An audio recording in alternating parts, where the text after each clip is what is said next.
Welcome to the Occupational Safety Leadership Podcast, episode number 64.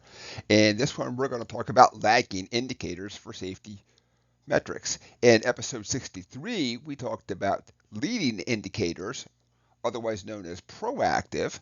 And in this one, lagging indicators, also known as reactive. So basically, a lagging indicator is after something's happened, you go back and you measure it then. Certainly not what I think is the way to operate, but I understand that we probably need to have both leading and lagging. I try to put most of my effort in leading indicators, but I also know that I got a lot of lagging indicators to talk about because this also shows a long range performance too on the lagging indicator side. So let's just start off by talking about a couple of definitions. So lagging indicators are retrospective measures that provide insights into past incidents and accidents that have already happened. So these are things that it's already happened. So now, of course, we're going to talk about how do we fix it? How do we not have it happen again? Um, and there's also things that we just need to sit down and just measure ourselves against the OSHA incident rates and things. A lot of the places that I'm currently tackling right now are under the voluntary protection program. So, of course, we always focus on the leading indicators, but we know that every year we have to report the lagging indicators as well. So, let's sit down and talk about a couple of the lagging indicators. And of course, with all types of OSHA government speak, there's going to be some acronyms too. So, let's look at the first one, otherwise known as LTIFR, which means nothing, of course, but it's the lost time injury frequency rate. So that's going to measure the number of lost time injuries per million hours worked. So basically, you're just going to sit down and calculate it. It's just a sheer math problem right across. And you're going to say, this is exactly what my lost time injury frequency rate is per million hours worked. Let's look at a couple more. So with this next one, it's going to be the TRIR. This is one that almost all of us are super familiar with, total recordable incident rate. So this basically calculates the number of work-related injuries and illnesses per 100 full-time employees. This includes both lost time, injuries, restricted work, medical treatment cases, all that good stuff then. And for the most part, typically a lower total incident recordable rate then is going to mean that we have a safer workplace. That doesn't always mean that we operated safe because sometimes we operate not unsafe on purpose. We just haven't had an accident yet then. So that's why that this is a lagging indicator. You actually have to have an accident first to go back and measure it. The next one, severity rate. So the severity rate measures the average number of days lost per recordable incident. It provides an indication of the seriousness of the injuries and illnesses. So we've had the injury, we now have days away from work, and what you're doing is measuring how many days away from work per recordable incident. Let's look at a couple of more out there. So for the next one here, we have the DART case. And this is going to be the number of days away restricted or transferred cases. So DART cases will represent the number of work-related injuries and illnesses that result in days away from work, restricted work, or job transfers. So monitoring this, of course, obviously helps us to understand. We could also look for trends out there. Are we always having a assembly person on second shift? Maybe not the same person, so it really helps us to kind of look at the trends out there. Finally, the last one that I've heard that people use, I have never used this one before, but I put it in here anyway. Fatality rate.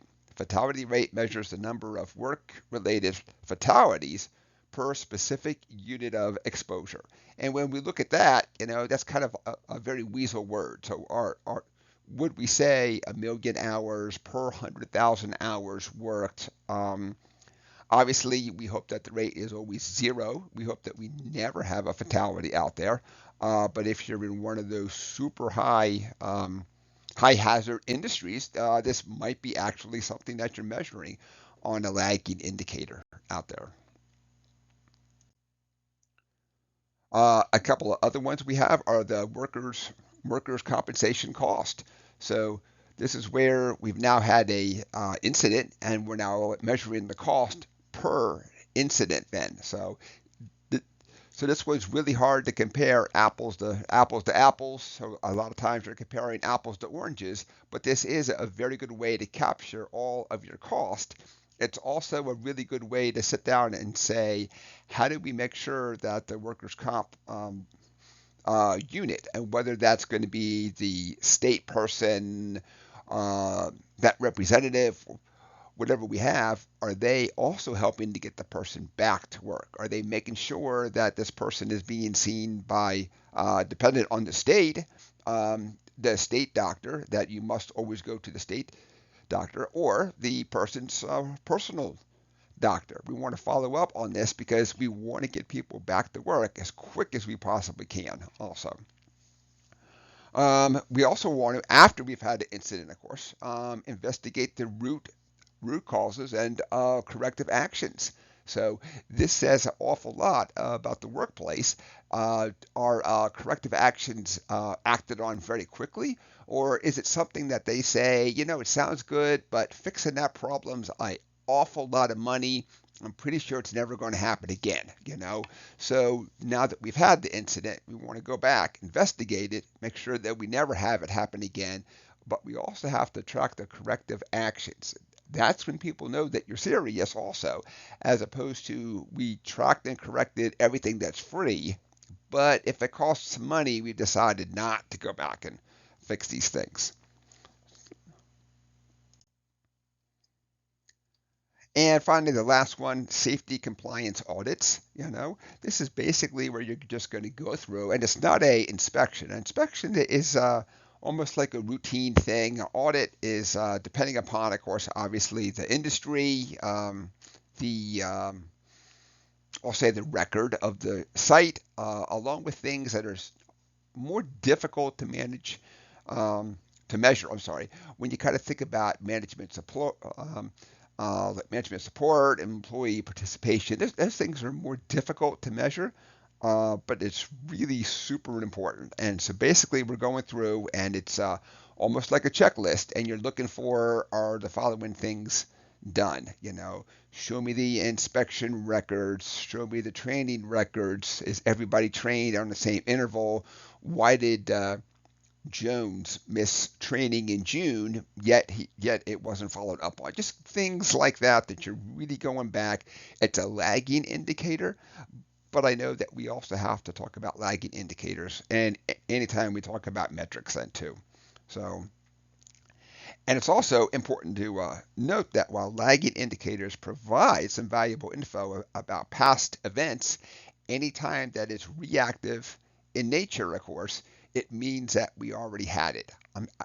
I try to put everything I can do, all of my effort, everything into making sure we don't have an accident.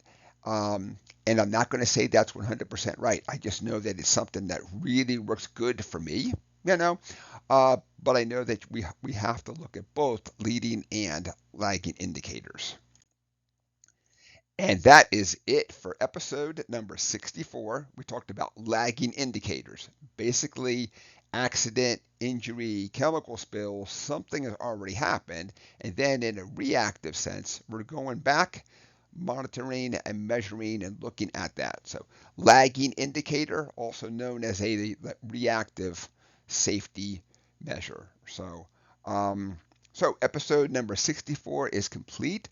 Thank you very much for joining me. My name is Dr. David Ayers. Have a safe day.